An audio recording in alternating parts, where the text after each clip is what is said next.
And spawning in the top right hand corner, every time. In the top right hand corner of the Old Republic, we have the South Korean Terran player. We have the blue Terran representing himself, currently teamless. It is GuMiho. And spawning in the bottom left hand corner, we have his opponents. We have the South Korean Protoss player. We have the red Protoss representing Protoss Pro. It is a classic. Oh, Sham, papi, Sham. Bienvenidos, bienvenidos. There we go. We're getting to our next TVP here. GuMiho, he takes down one Protoss only to face off against another. Now, Classic, he has some of, the best late game PvT in the world. But when it comes to PvT, we have been seeing a shift in the meta once again. We have been seeing a lot more shorter games here, and depending on the map, we have seen Terran players excel in the mid game specifically, just because of the latest patch, just because of certain maps as well. We have seen Terran players excel in that kind of avenue, in that kind of area, but we'll see how GuMiho does open up. Welcome to the Old Republic. We spoke about this previously, but it is very difficult to maintain a fourth base. Specifically, the fourth base here on the Old Republic is very open, is very exposed, and I would say it's going to be difficult for the Terran to embrace the mid game on the Old Republic.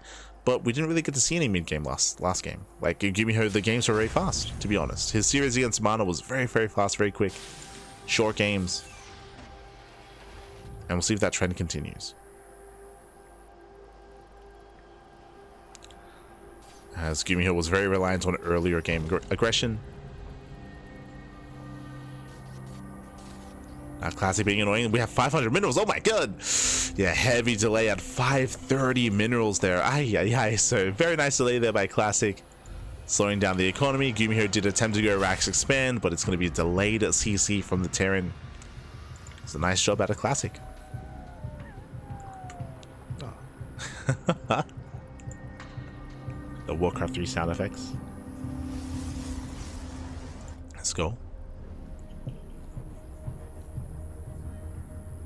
From here, I would imagine we should be seeing Twilight Council play. I did mention previously, there are certain maps where I feel like it is more viable and it's easier to get away with Stargate openers and Stargate play. In my mind, Winter Madness and White Rabbit would be the best for that sort of thing. And here we see Classic going for the Twilight Council. Twilight Council opener most likely into Blink. So far, GuMiho is conserving his gas, going into Reactor Marine. What does this mean? This means zero scouting. GuMiho, no SCV scout, no Reaper scout either.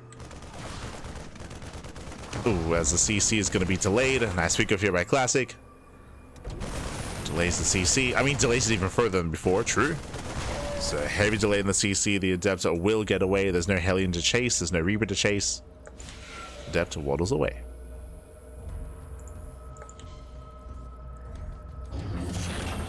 It doesn't commit. Behind this, we continue Marine production. The gas is being spent on an earlier Cyclone into Medevac into early drop. And we'll see what GuMiho can get done. I'm sure Classic is also wondering to himself, where you're spending your gas. Are you going for earlier drop play? Earlier Tech Lab on the starports? Tech Lab is clearly not on the racks. Research complete. Oh, and we have GuMiho coming in from behind. As Shades forward, which means the Adept is going to get caught out. Nice pick off. Takes down the Adept, takes down the Stalker as well. And nice pickups here, nice catch. GuMiho shuts down Classic. Classic getting ready back at home. Behind this, how many gates? Wait, what? 2. Oh, 2-gate Blink. Very greedy here from Classic. This is a rare sight. Yeah, 2-gate Blink Stalker into a third base. Hyper greed out of Classic. We'll see if GuMiho can punish. Oh, nice juggling, nice control. Saves a Cyclone. But with extra warp-ins, Classic is holding on. And Classic does hold on, checking GuMiho's vision. Did he see? He is aware of the timing of the Nexus. He knows. He's aware it's early. and we'll see if we can punish. Now, very quickly talking about the build here, it is very common nowadays to see 3-gate blink into a robo into a bit of a later third base. Seeing 2-gate blink, this is very 2024. This is very early 2025. This kind of greed did fall out of fashion because of the rise in popularity of 2-base all-ins. Like Terran players, if you remember, like earlier this year, like I'm thinking what, April, like June-ish, like I'm thinking DreamHack Dallas era of StarCraft. 2-base all-ins were rising in popularity. You can see even here, boys are being pulled, and this will just shut down Protoss players so hard. Classic is slowing this down, and Classic has to buy as much time as possible. Needs to buy time. Charge is on the way. Immortal production has begun. Gateways are in production as well, and Classic does at least scout the all-in, so he knows.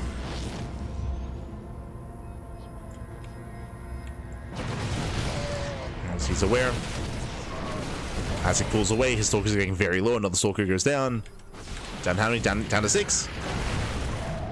6 stalkers left. Oh, does get the warp in. Oh, another 2 stalkers go down. Yeah, 2 more stalkers fall. Every stalker counts, but again, he's buying time. Shield barrier is done. Immortal has arrived. And with the help of the Immortal, I believe Classic holds on. Yeah, there's not enough Marines. Not enough bio. Very nice defense here. Classic, he survives. He shuts this down, chasing down the medevacs, chasing down the tanks. And GuMiho, he's going to lose everything. GG gets called. The all-in fails. And Classic survives and takes game number 1. Whew, GG. Very greedy build here by Classic, but so crucial. They slowed down the army. Again, from the moment that GuMiho moved out, Classic, he was here to stop him. He was here to just pick away at the Marines, pick away at the tanks. He bought so much time for that Immortal. Whew, GG. GG, well played. I can see that having a very different kind of outcome if GuMiho wasn't scouted, right? If his move out was unimpeded, if he got across the map without any issue, then different story. But Classic was able to slow down that all-in, and now we're getting into game number 2. I don't blame GuMiho for going for the all-in there. I think that is the correct call to make. I think that's the correct choice, just because your opponent's being so greedy. But it is unfortunate that he just bled out so much on his way across the map. It isn't just about Classic being in position and slowing down the push from the beginning. That's part of it. I would also say that another part is that, hey, the rush distance by ground on the Old Republic is long, right? It's a large map, longer rush distance, so Classic had even more time to pick away at the army. True. I'll say those 2 things came into play. But here we go. Spawning in the bottom left-hand corner of Tourmaline, we have the South Korean Terran player. We have the blue Terran down in the series. We'll see if he can bounce back. It is a GuMiho. And spawning in the top right-hand corner, we have his opponent. We have the red Protoss player. The red Protoss player himself representing Virtus Pro. It is Classic. Bush got to play so easily. WTF. I mean, again, as I tried to mention, I do think a big part of that is, one, Classic, he basically killed every Marine by the time GuMiho got across the map, right? I think GuMiho may have had like 2 Marines left, like around 2 Marines remaining when the all-in arrived at the third base. But not just that, Classic, he was buying time for his second shield battery to finish and for the Immortal to pop out. And you could see once the Immortal popped out, because there were so few Marines, Classic completely dominated that fight. But again, I would also say that the size of the map also played its role as well. Whew. But here we go. We're now getting into game 2. Now, as amazing as it was that Classic got away with 2-gate blink, I would say it is illegal to go 2-gate blink on Tourmaline. No shot, Babby. Tourmaline is one of the more extreme maps in the map pool. The rush distance by ground is short, much shorter than the Old Republic, for example. It's one of the shortest, if not the shortest, rush distance map in the current map pool. I gotta get out my ruler. Actually, you know what? Hold on. What is smaller, Tourmaline or Ruby Rock? Aye. Tourmaline, Ruby Rock. Let's have a look.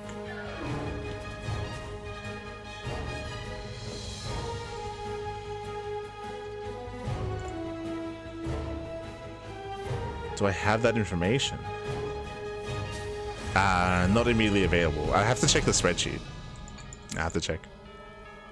But yeah, this is one of the smaller maps in the map pool. Aggression is heavily favored here, so we should be seeing much safer play out of Classic, if not more aggressive play out of Classic. Ooh, as Reaper does go down.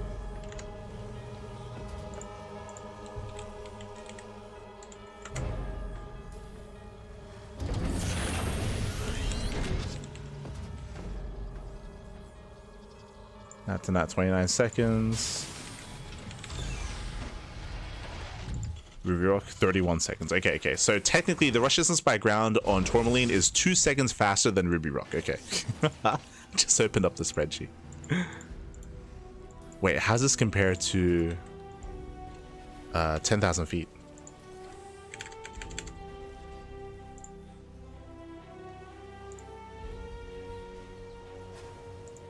$10,000 feet is 28 seconds. Okay. Technically shorter on 10,000 feet. Sorry, yeah. Is what I was curious by. But now GuMiho with CC is going to be delayed.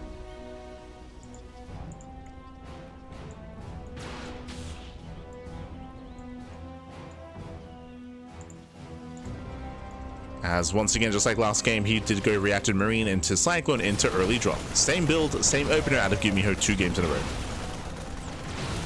As he wants that Stalker, will get it. Stalker goes down, gets 2. Oh my god. 2 Stalkers do fall, and a Classic, he does barely snipe the Cyclone. For 3 Stalkers though, this was an expensive trade. Ay. 3 Stalkers did delay the CC. True, did kill a handful of Marines, but that is still an expensive loss for Classic. Now, what I will say is that Classic should be fine against this. On the one hand, GuMiho did outtrade, true. But on the other hand, this drop has lost its teeth, right? Like the main anchor point, the main backbone of this drop and this push was the Cyclone. Remember, these are vanilla Marines. So GuMiho is going to be forced back.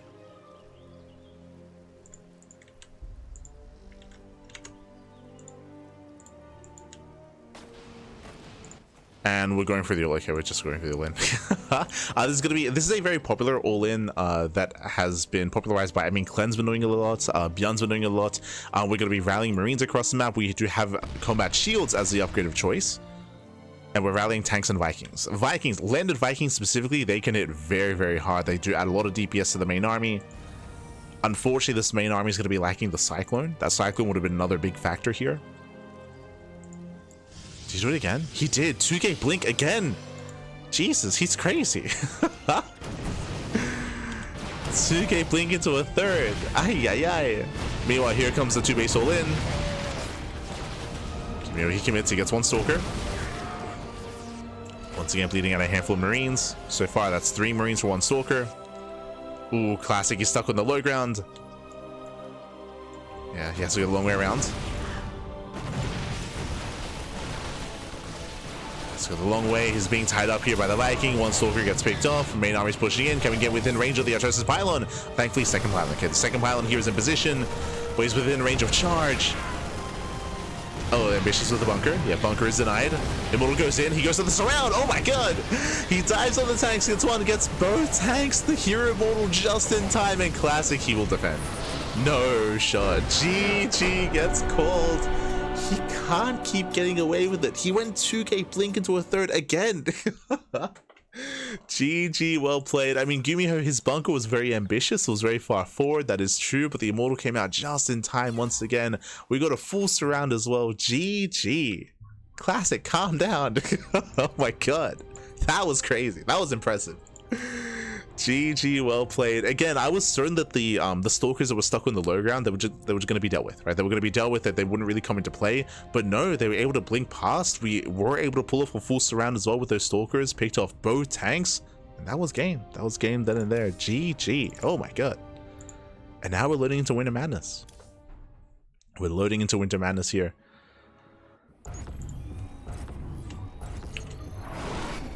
We are loading into game number 3, potentially the final game of the series. I hope not. I hope that we, get a little bit more out of our players. I would love to see a game 4, game 5, but the pressure is on. And spawning in the bottom right-hand corner, we have the South Korean Terran, we have the blue Terran. It is GuMiho. And spawning in the top left-hand corner, we have the South Korean Protoss player. We have the red Protoss representing Team Virtus Pro. He is up 2-0, 1 game away from claiming the series. It is a classic. And my heart, Pappy, I feel for GuMiho. Like, again, game 2, winding it back a moment there, game 2 on Tourmaline, I did mention that, hey, the rush distance background is shorter, you know, aggression is more favored. Classic went for a greedy build, GuMiho went for the 2-base all-in. It all makes sense on paper. But Classic, once again, he was, I mean, Classic, he was even bleeding out a lot of Stalkers. He lost, what, 4 or 5 Stalkers in the process of racing back home? Like, he lost the initial 3, he lost another after that as well. So, like, it was a shaky defense out of Classic as well. He bled out a lot of Stalkers, got the Cyclone, I guess, I suppose, but still. So for GuMiho's all-in to still fail, like, that's brutal. That's that hurts. Ay.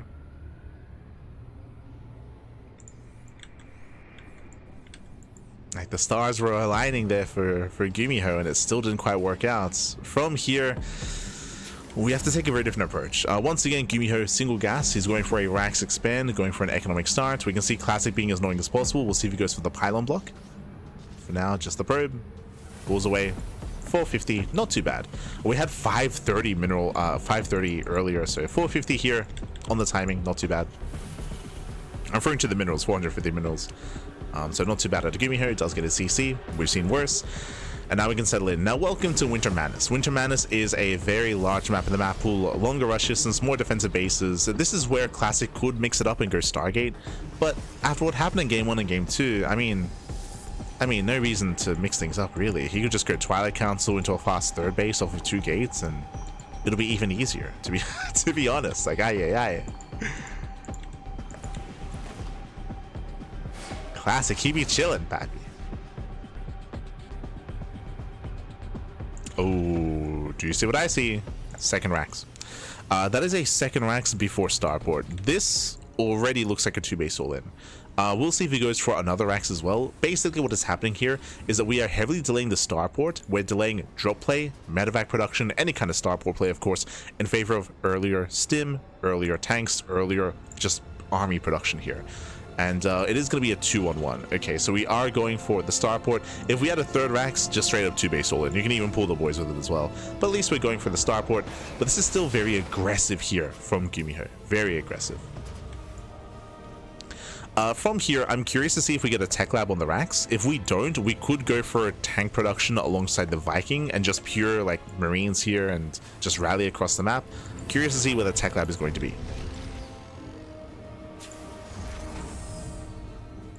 And how this all comes together. Okay, tech lab on the Rax. Are we going for an early stim timing? And do we keep the tech lab on the Rax? Show us what you got. It looks like the answer is yes. Okay.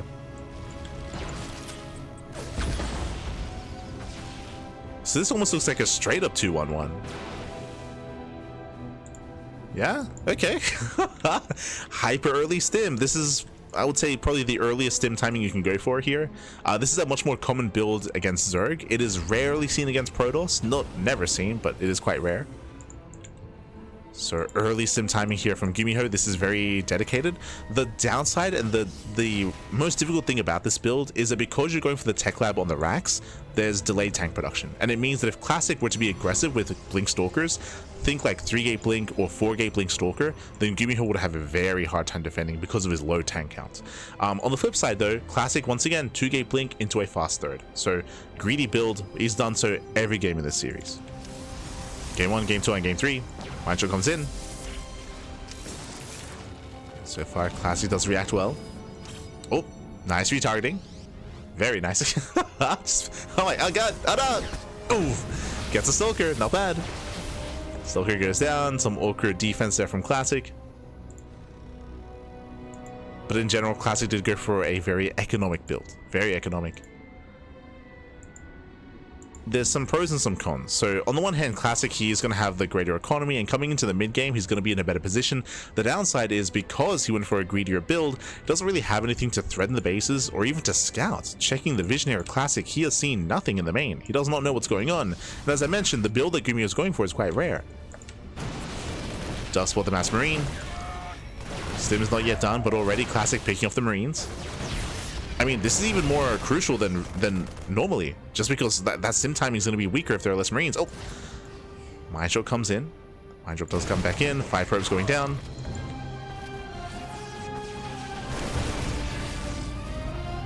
Speak of by GuMiho, gets a Stalker.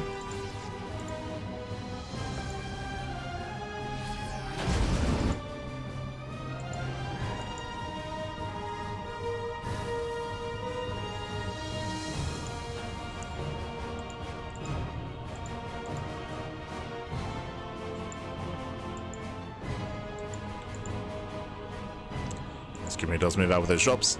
Back at home, there's not really that much to defend. Classic out of position. We'll see what he can get done. Okay, does go for the stim, going for the sentry. No shield battery. No defensive shield battery. Blinking on forward. Crazy blink there out of Classic. He's going for the medevac. Yeah, trying to. The boys are being pulled, and Classic, he'll bleed out those stalkers. Down to 2 at the same time. Classic getting across the map, getting to the mineral line. We're getting messy. We're getting messy here. That's a lot of SCVs going down. No safety bunker and no defensive tanks. Remember, tanks are in the middle of the map. And Classic defends. He defends, losing only 3 probes. Meanwhile, 8 SCVs go down. Production is delayed. Oof. Yeah, blinks away. Drop comes back in, but once again, the army is ready. That's one more probe, just the one more. And Classic is in a better position here. He defended well, surprisingly so, to be honest. Remember, Classic didn't have a shield battery. He had 3 zealots and a sentry. Like, that was a crazy defense. The Stalkers, I mean, they tanked well for themselves. Classic holds. The stim timing was unsuccessful, I would say. GuMiho lost more workers than he killed. And now there's barely any support. Yes, there are 3 tanks, but what is it to protect those tanks? Oh boy. Yeah, charge is done. Classic, he's moving in for the kill. Just needs another wave of zealots. Here they come. 5 more zealots warping in. And the SimCity's just here, and he sees everything with the observer. He knows. Like, he sees how vulnerable GuMiho is. Gets behind the mineral line. He's waiting for the unsieged. He had 1 tank on sieges. Zealots dive in. And GG. GG gets called. A swift series here. Classic will claim it 3-0. Advancing on to the next round. GG. Whew. GG, well played. A very impressive display here from Classic. A very fast series as well. Yo, you thought Mana versus GuMiho was fast. Nah, you ain't seen nothing yet, papi. Yeah. Very impressive play here. I was most impressed by Tourmaline. Here on Winter Madness, I mean, quirky build out of GuMiho, going for the 2-on-1, going for the stim timing. You know, you don't see it every day. It was fascinating, cool to see once again. Had potential, but unfortunately, Classic did have the bare minimum to defend, and he defended well. Not just that, but he counterattacked. We saw that GuMiho's tanks were stuck in the middle of the map, and they weren't able to achieve anything because of that. Classic punished him. He punished him by just counterattacking him the natural, and he killed, what, 8 or 9 SCVs. Like, he crippled the economy, whereas he himself defended back at home. Like, it was just a really rough start there for GuMiho, and that's why the charge timing hit as hard as it did, because GuMiho's stim timing didn't achieve anything, right? Like, he had built up towards his stim timing, he threw away, and he invested so heavily into those Marines, 16 Marines across the map. Failed to get damage done, was shut down. He also bled out SCVs, but his economy. Rough position there. GG, well played. But again, the most impressive game in my eyes was Tourmaline. Like, for Classic to get away with his opener and to survive the all-in despite the shaky start as well. Like, Tourmaline was crazy. That was wild. I can't believe it. GG, well played. With that, so let's catch up on the bracket. Here we go. Let's catch up here as we've had some pretty fast games so far. From the bottom, actually, let me just open this up a little bit. Okay, there we go. So we've been covering the lower bracket matches. So on the bottom, we have GuMiho. GuMiho took down Mana 3-0 to advance on to the lower bracket round 2, where Classic swiftly took him down 3-0.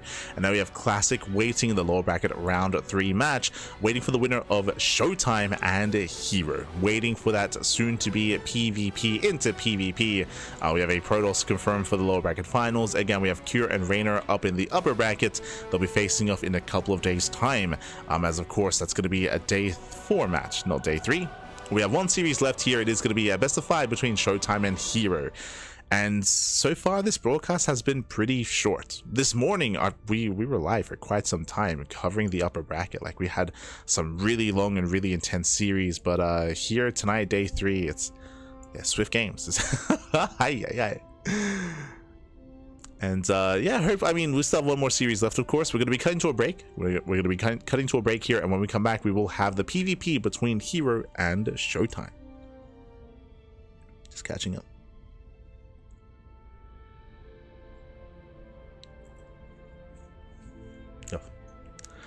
But yes, we're going to be cutting to a break here. When we come back, we'll have our next series. We'll have it here on Showtime. We'll so take this moment to get some snacks, get some food, get some water, drain your disruptors, massage your marines, and hydrate all of your hydras. We'll be back soon with some more StarCraft with that final series. See you soon, pal. See you soon.